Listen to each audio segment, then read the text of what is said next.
எல்லா விஷயத்திலையும் உங்களுடைய வாழ்க்கை துணையை நீங்கள் முதலாவது வைத்தீர்கள் என்றால் அவங்களுக்கு முன்னுரிமை கொடுத்தீங்கன்னா பிடிக்காதுன்றீங்க.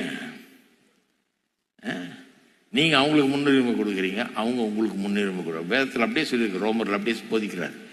இந்த முன்னுரிமை கொடுக்கறதுல ரெண்டு பேருக்கும் போட்டி இருக்கணும். ரெண்டு கிறிஸ்தவர்களாக இருந்தா சபையில் இருக்கிறவங்களுக்கு முன்னுரிமை கொடுக்கறதுல போட்டி இருக்கணும். சேருக்காக சண்டை போடக்கூடாது. நீங்க உட்காருங்க, பரவாயில்ல, நான் நடந்துக்கிறேங்க, நான் இன்னைக்கு பின்னால போய் உட்காடுறேன், ஒரு நாள் பின்னால வந்தேன், நீங்க வாங்க உட்காருங்க, நீங்க வயசானவங்க பாவம் உட்காருங்க அப்படின்னு நடந்துக்கணும்.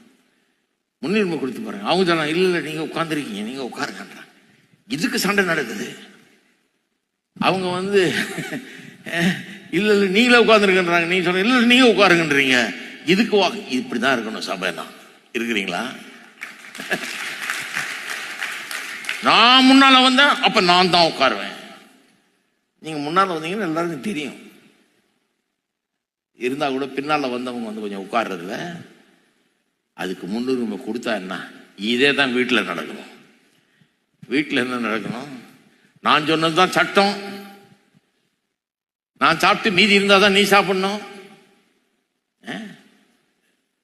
நான் துணிமணி எல்லாம் வாங்கிட்டு கிறிஸ்துமஸ்க்கு அப்புறம் மிச்சம் மீதி இருந்தா பார்க்கலாம்.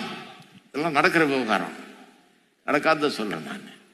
ஏதாவது மீதி இருந்தா பார்க்கலாம். ஏன்னா சொல்றாராம், நான் தானே வெளியே போறவன், நீ அடுப்பங்கரையில் கிடக்கிறவ, நான் வெளியே போறவனா இருக்கனால எனக்கு மூல சட்ட துணியை வாங்கி போட்டுக்கிறேன். நான் உருப்படுமா? அது